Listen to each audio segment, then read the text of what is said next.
Hey guys, welcome back to my travel van build. Today, I'm going to be installing the subfloor. So I got these 1x2 pine strips that I'm going to be putting in these grooves running this way. And then I'll add some supports this way as well. But the big thing I'm not going to do is put a floor in the whole length of the van. In the back, I need every bit of height for my bikes, so all I'm going to do is from the bed forward, I'm going to leave myself 1.5 inches so I can build a wall face on that bed. But then I'm just going to go from there forward, putting these strips in these grooves, and then I'm going to cut out this plywood, and that's going to be the subfloor. And then later on, when I get everything else built in here, I'll come back in and I'll put in the finished floor. So the first thing I had to do was remove all the D-clips that were in my way. Then, I laid out all the wood strips to decide the spacing. It seemed to me that every other groove would be a good amount to keep it sturdy, while also being able to add decent sized pieces of insulation in between. With that figured out, it was time to cut all the pieces to length. To attach the strips to the floor, I'm using this Loctite PL Max Premium Glue. I'm not really sure if this is the best product to use or not, but it's what I went with. Regardless, I made sure to get the floor nice and clean beforehand and started gluing the wood to the floor. It was at this point that I remembered that I needed to weigh these down, and I did not have anything ready. I literally began filling up containers with rocks from around my yard and used those to weigh down the strips, and I kept going basically until I ran out of wood.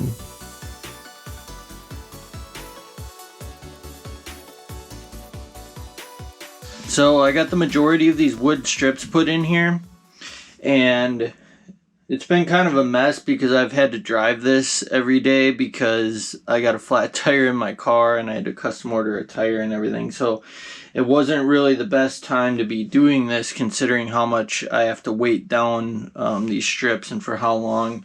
So it got kind of messy in here, but I'm going to clean that up and then I'm going to add the rest of the strips. I got a few more that I need to run this way, and then I basically need to add in more running this way, which will serve as the seams for when I put my plywood in here. If I were to start over, I probably would have run the full length width-wise for the seams, but I have a lot of these wood strips in here right now, so it's going to be plenty strong. I just need something in there to serve as the seam, so when those plywood pieces meet, there's no weak points or anything. So it shouldn't be a big deal that I did it this way. It's just something I probably would have done differently if I would have started, if I were to start over now.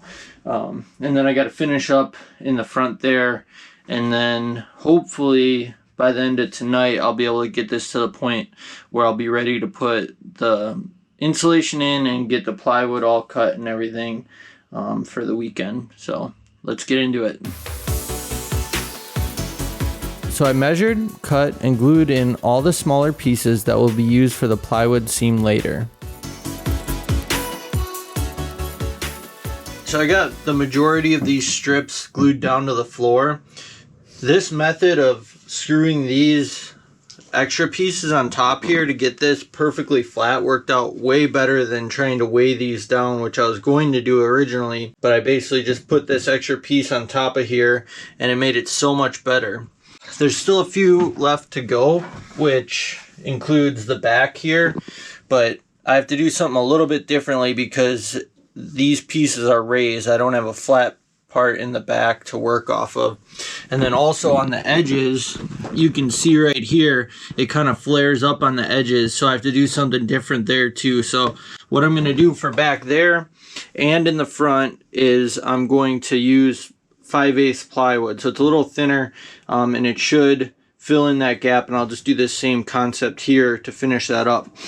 And then I also have to finish up the front, and I think what I'm going to do is I already got this piece here that I got to cut and finish fitting in here, and then I'm going to run another piece running this way, but again it's not flat and it's a little raised right here, so I'm going to use plywood for that, and hopefully when I add the glue in there and then put my extra pieces on top here to hold it down, it levels it out and it puts it at the right spot.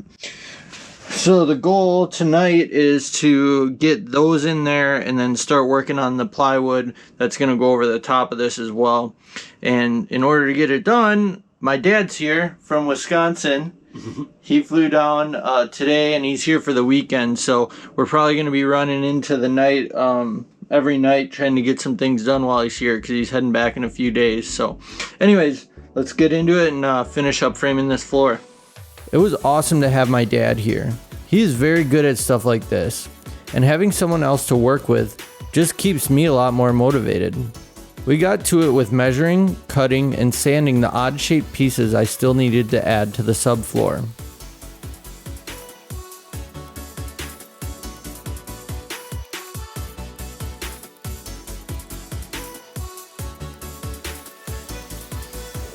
Alright, so we got all the remaining pieces all cut and laid in here.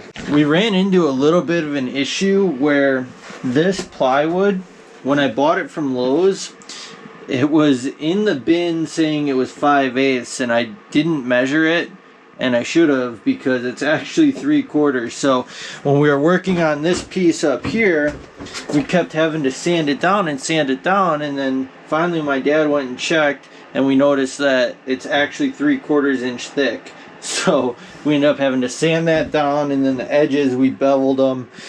So it was a lot of work, more than we should have had to do. But I found some plywood that I already had. We didn't get as far as we wanted to tonight, but that's okay. We're gonna get it all glued tonight. That way tomorrow we're good to go to get the plywood in here, insulation, all that kind of stuff. So we're gonna move on to that. We ran out of glue, so my dad ended up having to finish that in the morning. And yeah. Anyway, my dad finished up gluing down the subfloor framing. Then he moved on to getting the plywood cut, including the complicated contour in the front of the van.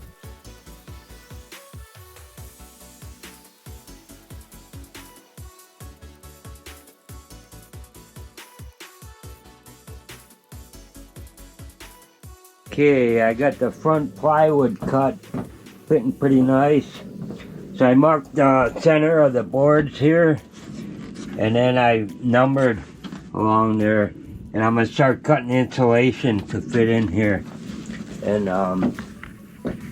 we're gonna move that back, and then we'll insulate the front. As you can see, I have my dad trained well to document his progress. He moved on to cutting all the insulation pieces. Although I'm going to be using Havelock wool for the rest of the van, I decided to go with 1/2-inch styrene sheeting for the floor. When I got home from work, I helped him with this, and then we finished cutting the plywood and test fit it. Our next step was to take all the pieces out and paint all the subframing with mildew resistant primer. The next day, my dad finished up the priming and we laid all the insulation back in.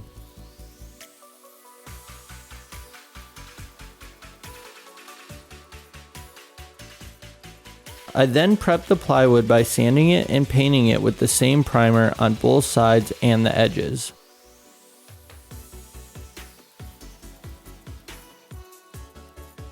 In between painting, we also cut the Reflectix, the metal bubble wrap stuff that will go under the plywood and serve as a moisture barrier.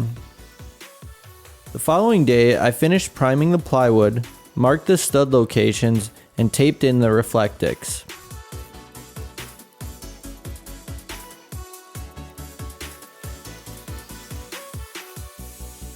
As I was doing this, I started adding the plywood and screwing it down. I had one more piece to add, so I got that cut, primed, and installed. The subfloor is now fully attached, and all that was left to do was to seal all the seams and edges with caulk.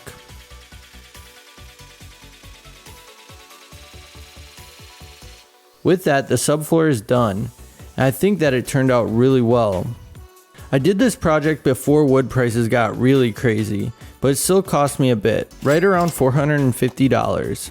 $184 for the plywood, $143 for the 1x2 pine strips, $55 for the insulation, Reflectix, and tape, and $71 for all the paint, glue, caulk, and screws. This brings my total for the van build to $700 so far. I can tell you that things are getting a little out of hand. I've been buying so many cool things for the van, and building it out has been going amazing. Please like and subscribe because I really look forward to sharing it with you soon.